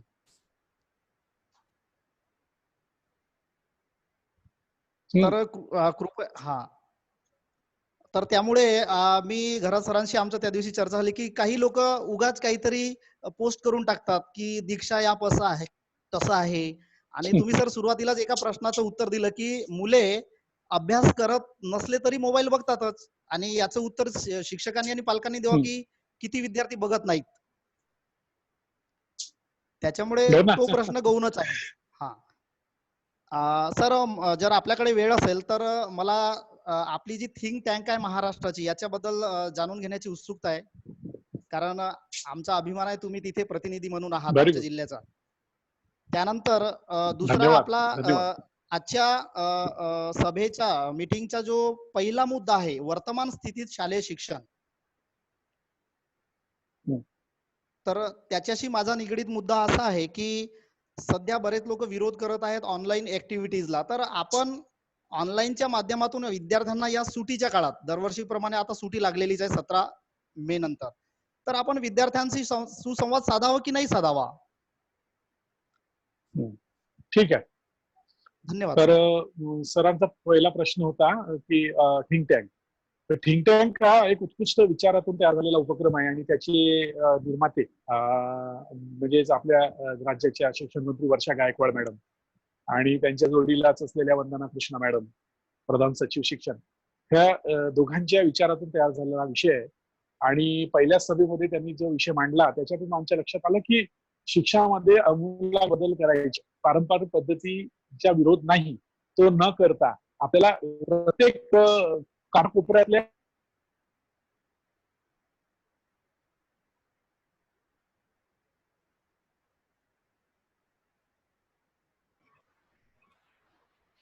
शिक्षणाला जास्त टार्गेट ठेवलं. आणि म्हणून त्यांनी असे लोक निवडलेत, जवळपास प्रत्येक जिल्हा परिषदेला तो टार्गेट दिला होता की उत्कृष्ट काम करणाऱ्या अशा 3 शाळांची नाव पाठवा, त्यांचं काम पाठवा. तर अख्ख्या 36 जिल्ह्यातूनही ते काम गेलं आणि त्याच्यातून जवळपास 40 लोक निवडले गेले. 40 हे शिक्षक नाही आहेत. त्याच्यात त्या 40 लोकांमध्ये फक्त आम्ही 4 ते 5, त्याच्यात बाबरेवाडीचे सर आहेत आणि मी पण आहे आणि एक विक्रम अडसूड सर आहे आणि एक शिक्षक आणखी आहेत. असे 4च आहोत आम्ही. उरलेले म्हणजे आंतरराष्ट्रीय लेवलवर काम करणारे तज्ज्ञ मंडळी आहेत, माजी शिक्षण संचालक आहेत, प्रधान माझी काही सचिव आहेत, सेक्रेटरी आहेत, काही जिल्ह्याचे सीओ पण आहेत, चांगले चांगले डाएटचे अधीक्षक हे आहेत, प्राचार्य आहेत, विव्याख्यात आहेत. अशी निवडक लोकांची ते 40 लोकांची टीम आहे. आणि त्याच्यात काम सुरूच झाला आणि कोरोना आला आणि सर्व थांबलं. नाहीतर एक उत्कृष्ट असं एक चांगलं नवीन सुरुवात आता झाली असती, परंतु ते होणार. अजून आपल्याकडे वेळ आहे आणि लवकरच हा कोरोना दूर जाईल आणि आपल्याला सर्व करायला मिळेल. त्याच्यात दुसरा जो प्रश्न होता की ऑनलाईन पद्धतीचा तिरस्कार, ते मी कधी कधी मला पण तेवढं असं खूप मोठं तंत्रज्ञानामध्ये मी एक्सपर्ट नाहीये, परंतु मला भूक असते शिकण्याची, मला इच्छाशक्ती असते ते करून पाहण्याची. माझ्याकडे जे आहेत, जे काही 2 ऍक्टिव्ह टीचर आहेत, सतीश शिंदालोरे आहेत, अभिराम होता, या लोकांना जेवढं येतं त्याच्यातलं काहीतरी मला मिळालं पाहिजे. म्हणून मला असं वाटतं की मी शिकण्याचा प्रयत्न करू, मी त्याचा विद्यार्थी बनतो थोडा वेळ, कारण मला माहिती आहे, कारण याचीच कास धरल्यानंतरच आपण पुढे जाऊ शकतो. कारण लवकर आणि एकदम आरामात या गोष्टींना आपण देऊ शकतो. मी कुठल्याही विद्यार्थ्यांना एखाद्या विषयावर मार्गदर्शन करतो तेव्हा माझ्याकडे जो अनुभवातून किंवा शिकलेला आहे त्याच्यातून मी पुरून नाही उरत, म्हणून मला गुगलचा वापर करावा लागतो, युट्यूबचा वापर करावा लागतो, किंवा काही दुसऱ्या तंत्रज्ञानाच्या साधनांचा वापर करून मी माहिती गोळा करतो. आणि जेव्हा ती मुलांशी शेअर करतो तेव्हा शेअर केल्यानंतर तिला पुन्हा परिपक्व ते आपल्याकडे जाऊन आपल्या घरी जाऊन त्या तंत्रज्ञानाच्या माध्यमातून करतात, म्हणजे जेणेकरून मोठ्या लवकर त्यांच्यापर्यंत एक गोष्ट पोहोचवता येते की ज्ञान संवर्धन. माझ्यापर्यंत जनरल नॉलेज तंत्रज्ञानामुळे वाढला. मी पुस्तकी देऊन किंवा त्यांना वाचायला लावून किंवा खूप सारं लिहून देऊन दर दिवशी फळ्यावर हे लिहा रे 10 म्हणून मी त्यांच्याकडून करून घेतलो नसतं. पण मी त्यांना जेव्हा टार्गेट दिला की आय वॉन्ट इन्फॉर्मेशन अबाउट टायगरची माहिती पाहिजे, तर मी मला लिहून देण्याची गरज नाही. घरी गेल्यावर पप्पा आज टायगरच आम्हाला गुगलवरून काढून द्या, 5 मुद्दे 10 मुद्दे. बापही त्याला मदत करायचं, 5 मुद्दे काढून द्यायचं, आणि ते इथं आल्यावर मग ते तो बोलून दाखवायचा, वाघ असा आहे, अशी स्पेशीज आहे, असा असतो, त्याचे बंगाल टायगर सर्वात मोठा आहे, भारतामध्ये असे आढळतात, आफ्रिकेत नाही आहेत कारण तिथे गवताळ प्रदेश आहे, गाव वाघ हा उंच झाडांच्या घनदाट जंगलामध्ये राहतो, गवतामध्ये नाही राहत. म्हणजे ह्या छोट्या छोट्या गोष्टी आपण ज्या अपेक्षा करू शकत नाही त्या पुरांच्या वाढल्या, आणि त्याचं कौतुक झालं महाराष्ट्रभर. म्हणजे तंत्रज्ञानामुळे हे सफल झालं. म्हणून मी माझ्या शिक्षकांना म्हणतो, टीका करण्यापेक्षा शिका, करू नका टीका, काहीतरी शिका.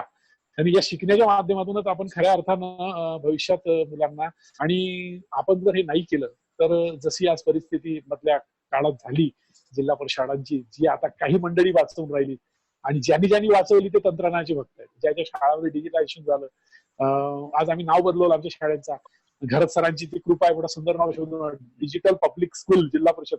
कधी कधी मी या नाव घेतो ना मुंबईत त्या थिंक टँक मध्ये, तर मला कृष्णा मॅडमने विचारलं, म्हणजे ह्या नावात काय आहे तुमच्या शाळेच्या, तेव्हा मी त्यांना सांगितलं, म्हटलं आमच्या मॅडम सक्षम ग्रुप बनला होता, त्यांनी आमचं ठरवलं होतं, आणि मग आम्ही शाळाचं का म्हणून ते जिल्हा परिषद प्राथमिक शाळा म्हटल्याबरोबरच आठ्या पडतात लोकांच्या डोक्यावर, तर नाही पडल्या पाहिजे, म्हणून त्यांनाही जर असं वाटलं पाहिजे थोडंसं, हम भी कुछ कम नाही सीबीएसईचं, म्हणून आम्ही त्यांना आनंद वाटला. नाही म्हणे छान आहे, म्हणे हा प्रयोग आपण थिंक टँक मध्ये पाहू.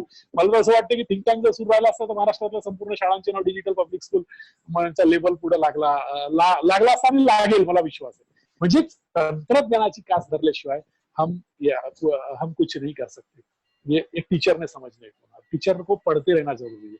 आणि आता तो शिकण्यासाठी तो पुस्तका वाचू शकत नाही, अभ्यास करू शकत नाही, किंवा पुन्हा शाळेत जाऊ शकत नाही, तर त्याला शिकवणारा गुरु म्हणजे टेक्नॉलॉजी, आणि टेक्नॉलॉजीला दूर सारून तो गुरु राहू शकत नाही, आणि जर दूर राहिला तर कदाचित तो या क्षेत्रात टिकेल याची शाश्वती मी सुद्धा देऊ शकत नाही. छान प्रश्नांचं उत्तर सर दिले. टीका करण्यापेक्षा शिका, अतिशय चांगला एक मुलाचा संदेश सरांनी दिलाय.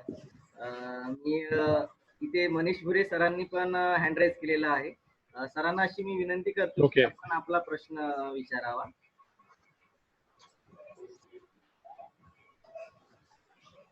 आता सध्या गव्हर्नमेंट महाराष्ट्र सरकारचं 21% जे शाळा बंद होत आहे त्याला कारणीभूत म्हणजे आपले कोण आहे, आणि त्यासाठी आपल्याला काय करता येईल की आपले शिक्षक बांधवांवर कुऱ्हाड येणार नाही आपल्या नोकरीशी, आणि आपली नोकरी वाचवता येईल, त्यासाठी आपण सर मार्गदर्शन करावं. आणि हा मुद्दा थोडासा शासनाकडे रेटून धरावा की ग्रामीण भागातील विद्यार्थी गव्हर्नमेंटने समजा त्यांची ट्रान्सपोर्टची जरी सोय केली तरी विद्यार्थी खेड्यातील जो विद्यार्थी आहे तो 3 किलोमीटर पर्यंत या ट्रान्सपोर्टने जाणार आहे, या साधनाने जाणार आहे, तिथपर्यंत तो कधी कधी जाऊ शकत नाही, किंवा त्याची विद्यार्थ्याची मानसिकता नसते. आपल्या गावात शाळा असल्यानंतर आपण त्या विद्यार्थ्याला कसं तरी त्याला शाळेत घेऊन येतोय. तर म्हणजे शाळा या ठिकाणी शाळा बंद होऊ नये असं मला वाटतं, आपल्या संघटनेमार्फत हा मुद्दा शासनाकडे रेटावा. तर याविषयी आपलं सर हा प्रश्न मनीषराव, हा प्रश्न फक्त एका संघटनेपुरता नसून हा समाजाशी निगडीचा प्रश्न आहे. तुमचं म्हणणं बरोबर आहे, पटलं मला ते, की अशा जर ग्रामीण भागातल्या शाळा बंद राहिल्या तर पुन्हा दुसऱ्यांदा सुरू होणार नाहीयेत त्या, आणि एकदा बंद झाल्या तर त्यांच्याकडे पर्याय पण राहणार नाही. मग तो त्यांच्याकडे एकच पर्याय राहील की मग त्या पैसे देऊन खाजगी शाळांमध्ये, सीबीएसईच्या शाळांमध्ये शिकवणं, आणि तो त्यांच्यासाठी शक्य होणारी बाब नाही. मला एक म्हणायचं आहे की आपण जे म्हणतो शाळा का तुटत गेल्या, म्हणजे जिथं शाळा उघडली तिथं पटसंख्या होती, त्या गावामध्ये पटसंख्या होती, आणि पटसंख्या होती म्हणून शाळा उघडली. परंतु आता त्या शाळा बंद होत आहेत कारण 1 मुलगा 2 मुलगा 3 मुलं असं का होत चाललं? या प्रश्नाचा काचा उत्तर आपल्याकडेच आहे. म्हणजे मी जास्त सपाटे जाणार नाही आणि दोष कोणा देणार नाही, दोष सर्वच आहे. म्हणजे यांच्या माग काही लोक म्हणतात शिक्षकांचा दोष आहे, काही म्हणतात समाजाचा दोष आहे, काही लोक पालकांचा दोष आहे, काही लोक शासनाचा दोष आहे. अनेक दोषाच्या जरी हे केलेलं उदाहरणं, पण काही चांगली उदाहरणं आपल्याला आहेत. जसं एक उदाहरण देतो तुम्हाला पटसंख्येच्या बाबतीमध्ये. आपल्या पवनीची शाळा जी घरसरच्या शाळेमध्ये होते आधी, त्या शाळेचा अभ्यास करा. मी तिथं तिची कंडिशन जर पाहाल ना तर काही दम नाही त्या बिल्डिंग्स मध्ये. इतकी पडझड झालेली, खूप दिवस आता तिथं कातळ टाकलं तिनं, आता रूप पालटत आहे. तर त्याच्या मागे कोण आहे याचा जर विचार केला तर आज तिथं ऍडमिशन का झाल्या? जिथं 5 पोरं 10 पोरं नव्हते, तुटली होती, बंद होणार होती ती पवनीची शाळा, सेंटर पवनीमध्ये असलेली ती शाळेला आज ऍडमिशनच्या रांगा लागत. मी खराशीचं उदाहरण वारंवार टाकणार नाही, तो जाऊ द्या. मी काही उदाहरणं तुम्हाला आता ताजी देतो. ही धाळगाव जिथं आता चाचेरे गेला खराशी मधून राम, तिथं सांगळीपासनं इतर तितरच्या याच्यातून ऍडमिशनसाठी ऑनलाईन त्यांनी मला आढावा दिला. बरेच म्हणे अप्लिकेशन्स आलेत म्हणे मला पहिल्या वर्गात, आणि तो गाव चांगला नाही. तिथं भीती आहे जायला यायला, तिथं पालक देऊन अपडाऊन करून शिकवायला तयार आहे. मग अशा पहिल्या जो प्रश्नाचं उत्तर आहे की आपल्या शाळा का बंद होल्या, का परिस्थिती अशी आली की शासनाने निर्णय घेणार. दुसरी गोष्ट, हेही गोष्ट मान्य करावं लागेल की 2 पोरं 3 पोरं आणि त्याच्यासाठी मग 2 गुरुजी, म्हणजे 2 पोरं 3 पोरं शिकवायला 2 गुरुजी हा पर्याय मला तरी पटण्याजोगा नाहीये. आणि जिथं मग जास्त पटसंख्या आहे तिथं मात्र कमी गुरुजीवर ते चालू आहे. हा चित्र मलाही आवडता नाहीये, कारण ती बोंब आहे की जिथं फक्त 61 60च आहेत, 61 नाही झाले म्हणून तिसरा नाही बसला, जिथं 90 आहेत आणि 91 नव्हते तर 3च राहिले, चौथा नाही बसला. ह्या परिस्थिती तिथं आहेत ना, तिथं जास्त जर जाऊन राहिल्या ना, हे मान्य करा ना. आज जसं माझ्याकडे 150 पटसंख्या आहेत, आम्ही 4च 5च आहोत, कदाचित तिथं 6 जर राहिले असते तर आणखी जास्त बॅलन्सिंग चांगलं होऊ शकते.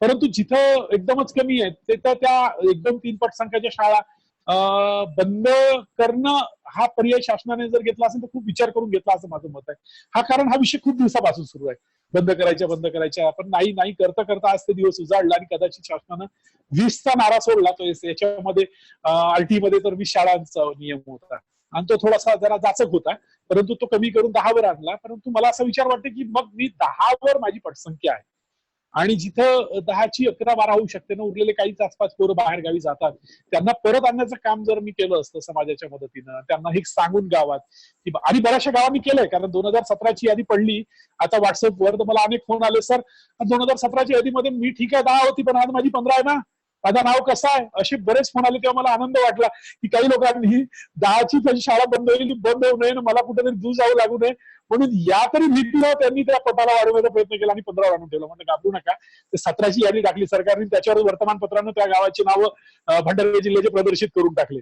चुकी आहे, ते होणार नाही, त्यांच्यावर काही कुलूप लागणार नाही, शाळा सुरू लागतील. परंतु मला त्याच्यातून एक शिकायला मिळालं की बंद होण्याच्या भीतीने मात्र 10ची 12वर नेऊन ती शाळा म्हणजे नियमात बसवली.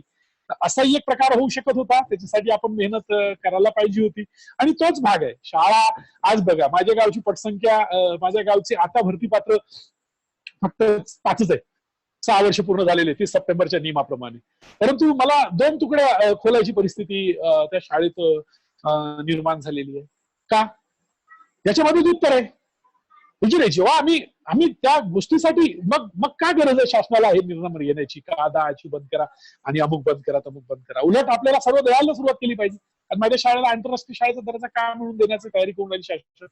कारण कुठल्या तरी तुमच्या कामाच्या, टीमच्या, माझ्या शिक्षकांच्या, समाजाच्या, पालकांच्या कामाचं ते यश आहे, हे मान्य करा. याच्यामध्ये ते लपलेलं आहे. राहिला प्रश्न, तुमचं म्हणणं बरोबर आहे की पोरं आता समजा झाल्या, आता हे सर्व जाऊ दे एका बाजूला, समजा 10च्या शाळा बंद झाल्या, आता पोरं जातील कुठं?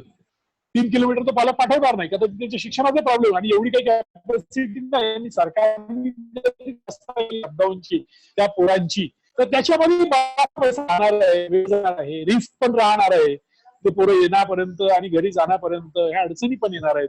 तर त्याच्यावर हा इलाज नाहीये. त्याच्यावर एक इलाज आहे की जनजागृती करून त्या शाळांना आणखी एक चान्स द्यायला पाहिजे, असा विषय मी थिंक टँक मध्ये मांडणार होतो की जर त्या 7-8 पट असेल तर तिथं होऊ शकते कदाचित त्यांना 1 वर्ष द्या, पुढच्या वर्षापर्यंत त्यांनी 10 केलं तर त्या शाळा आपण वाचवू शकू. म्हणजे एकाएकी त्यांना आता बंद करू नका, पण 1 आणि 2च्या पटाच्या तर 3 पर्यंतच्या तर बंद झाल्या पाहिजेत, याचं आम्ही समर्थन करतो.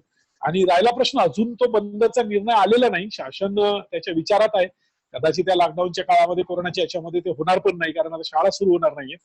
पण जेव्हा सुरू होतील त्यावेळी विषयाला मांडावं लागेल. हा विषय आला होता थिंक टँकच्या पहिल्या मीटिंगमध्ये, याच्यावर खूप मोठ्या चर्चा झाल्या, 2 दुफड्या पण पडल्या आमच्यात. म्हणजे आता हा सांगायचा विषय नाही, त्याच्या चर्चेमध्ये की झाल्या पाहिजेत नाही झाल्या पाहिजेत असे त्या मुंबईच्या मीटिंगमध्ये भाग पण पडले की 10च्या पटसंख्येच्या शाळा आजच्या 20चा होता नियम, 20ला तर ठरावून विरोधच झाला.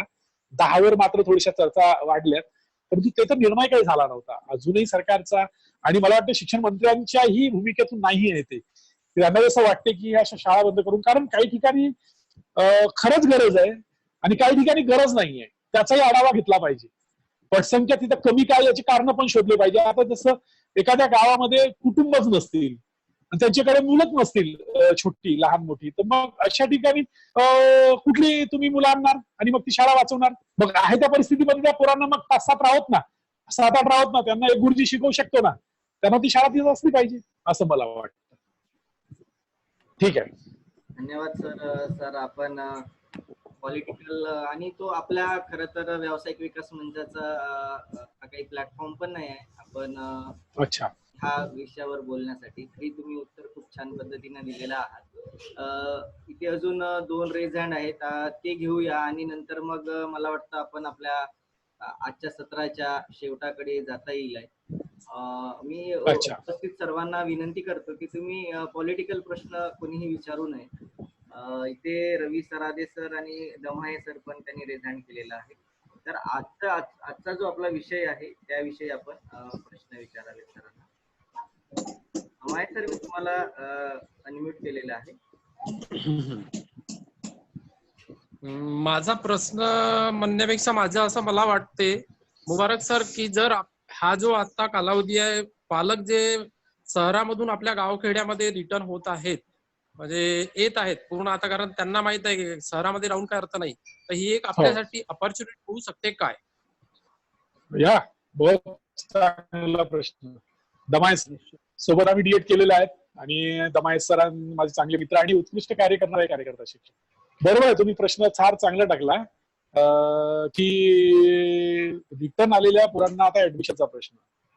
तो जरी शहरामध्ये होता, तो जो पालक तिथे काम करायला पुणे मुंबईमध्ये किंवा नागपूर सारख्या औरंगाबाद पुण्यासारख्या सिटीमध्ये काम करत होता, तरी तो मला असं वाटतं की मोठ्या शाळांमध्ये काही आपलं पाल्य शिकवत नव्हता. तिथं असलेल्या नगर परिषदे नगर महानगरपालिकांच्याच शाळांमध्ये त्यांची पोरं असायची. काही असतील सीबीएसईच्या काही शाळांमध्ये, पण आता इथं आल्यावर ऑलरेडी त्यांची आर्थिक परिस्थिती कमकुवत झालेली, कारण काम बंद, जो काही होता तो खर्च झाला. आता गावाकडे आले, गावाकडे आता नवीन काम पण नाही आणि डायरेक्टली काही त्यांचा अर्थ जर त्यांचा होणार नाही, अशा परिस्थितीमध्ये त्यांना पर्याय जिल्हा परिषदच्या शाळाच आहेत. आणि त्या ती एक पर्वणी आहे. फार चांगला प्रश्न मांडला, मोठी पर्वणी आहे आपल्यासाठी. मग आपल्याला ते दाखवावं लागेल, आपल्याला ते करावं लागेल. बरोबर आहे, आणि आपल्याला त्याच्यासाठी लागेल आणि ही अपॉर्च्युनिटी आहे सर, याचा आपल्याला चांगला करता येईल असं मला वाटतं. आणि दुसरी गोष्ट दमाय सर, याच्यासाठी आपल्याला आता हा प्रश्न मग का दाखवावा लागेल? खूप सुंदर शाळा बनवावी लागेल, खूप चमकावं लागेल, खूप डिजिटलायझेशन दाखवावं लागेल. मी तुम्हाला एक उदाहरण देतो. जसं भंडाऱ्यामध्ये त्या गांधी चौकाच्या रोडवर एक पोहेवाल्याची दुकान आहे, आलू पोहावाला भंडाऱ्यामध्ये. त्याच्याकडे किती गर्दी असते, त्याच्या काउंटरवर तुम्ही आलू पोहा खाल्ला असेल, उभं राहायची इच्छा होते, बसायला जागा नाहीये, बाजूला एक नाला वाहतो त्या भंडाऱ्याच्या घाणीचा. तर तरी पण तिथं कितीतरी लोक, मला वाटते दिवसातून तो कितीतरी किलो आलू पोहा शिजवतो आणि तो चारतो आणि लोक आणि चांगल्या मध्यमवर्गीय श्रीमंत आणि गरीब लोक तिथं खातात. का? तर त्याच्या क्वालिटीमध्ये दम आहे, त्याच्या मालात दम आहे. ते नाही पाहत त्याच्याकडे दुकान नाहीये, याच्याकडे बसायला जागा नाही, त्या पाण्याची व्यवस्था बरोबर नाहीये किंवा कुठलं तरी याचं चांगलं स्टॉल नाहीये, परंतु तरी तिथे जातात ना आणि उभे राहून त्याच्या परिस्थितीमध्ये ते घेऊन खातात. तर बस तेच कारण आपल्याला लागू पडतं. हमको हमारी क्वालिटी, हमारा दम दिखाना पडेगा. तो ये जो लोग वापस आ रहे ती पर्वणी आहे. आणि राहिलेल्या काही गावांमध्ये ज्या 2-4 पटसंख्येसाठी असतील त्या वाचू शकतात. चांगला प्रश्न होता. थँक्यू. छान सर, नक्कीच ही आपल्यासाठी संधी आहे. आणि आता जे पालक आपल्याकडे आलेले आहेत ते पण आहेत, किंवा असे विविध पण पालक आहेत ज्यांची आता आर्थिक स्थिती कमी होईल आणि ज्यांची मुलं दुसऱ्या शाळेमध्ये जात होती ते आता परत आपल्या शाळेमध्ये येण्याची चांगली संधी आहे. ते गावात पण आहेत त्यांच्याकडून सुद्धा. मी शेवटचा क्वेश्चन घेतोय, रवी सरोदे सर आहेत. सर, मी आपल्याला अनम्यूट केलेलं आहे, आपण क्वेश्चन विचारावा. हॅलो, बोला. सर मी रवींद्र सरोदे हा बोलत बोला आहे. सर. शाळा समिती अध्यक्ष बोलत आहे सर. सर माझा प्रश्न नमस्कार असा होता नमस्कार. सर. नमस्कार सर. माझा प्रश्न असा होता सर की आपण शाळा तर बंद आहे सर आता. तर हो आपण माझी एक कल्पना होती सर की आपण सरांना जे आपल्या शाळेला जे शिक्षक आहेत सर त्यांना आपण 2-2 दिवस किंवा 5 मुले गावात बोलवून किंवा एखाद्याच्या घरी 2-2 सर बोलवून त्यांना शिक्षण द्यायचं आणि व्हॉट्सअपवर तर माझ्या गावचं शिक्षण सुरूच आहे सर. तर अशी माझी ओके. कल्पना होती सर. तर जमेल का सर अशी छान कल्पना? छान छान छान विषय मांडला आणि तुम्ही पालक व्यवस्थापन समितीच्या कडून मांडला आणि पहिले तुम्हाला आनंद त्याचा वाटलं आणि आणि हाच विषय होता आमचा की काय सहकार्याचा एक चांगला उत्तम उदाहरण तुम्ही प्रश्न विचारून मांडला. पण जो प्रश्न मांडला तुम्ही की आपण काही काही ठिकाणी गोळा करून पास वगैरे पण याच्यासाठी शासकीय परवानगीची गरज पडेल. कारण सोशल डिस्टन्सिंगच्या कायद्यानुसार लॉकडाऊनच्या नियमानुसार त्याला हा भंग तर सर करता येणार नाही. हा तर सर त्याच्यासाठी आम्ही तयार आहोत. आम्हाला टेन्शन नाहीये. आम्हाला टेन्शन नाही आहे. उद्या रेडी कारण आम्ही थकलो आहोत आता घरी. कारण कसं होते रोजचे आम्ही जाणारे येणारे शाळेत बसणारे पोरांचे चेहरे नाही दिसून आले तर आम्हालाही कसं तरी वाटतं त्या मुलांपर्यंत आम्ही पोहोचलो पाहिजे. परंतु त्याच्यासाठी हो परवानगीची सर. गरज लागेल. त्याच्यासाठी कायदे बनवावे लागतील. त्यासाठी रूल रेग्युलेशन्स बनवावे लागतील. आणि कदाचित समजा असं एखाद्यानं सुरू केलं आणि एखादं हा. कमी जास्त झालं तर मग त्या बिचाऱ्या शिक्षकावर सरकारी कर्मचाऱ्यावर होऊ शकतो असं मला वाटते. पण तुम्ही तो विचार हा मांडला सर बरोबर. फार चांगली गोष्ट हा. आहे आणि कदाचित तुम्ही डायरेक्ट त्याला मांडू शकता. तुम्ही प्रशासनाकडे हा विषय मांडू शकता. ठीक आहे. हा सर. आणि माझ्या म्हणजे आम्ही त्या दिवशी दहाडे सर तर ठीक आहे सर व्हॉट्सअपवर मेसेज वगैरे करतच राहतात आणि पूर्ण नियमित अभ्यास तर करतच राहतात सर.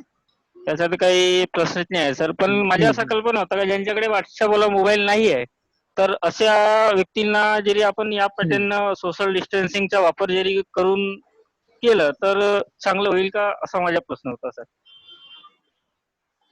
नाही ते जर गावात शिक्षक आला तर तो काही फक्त त्या अँड्रॉइड मोबाईल नसणाऱ्या पोरांनाच नाही सांगणार. शिक्षक गुरुजी आले तर सर्वच तिथं गोळा होणार.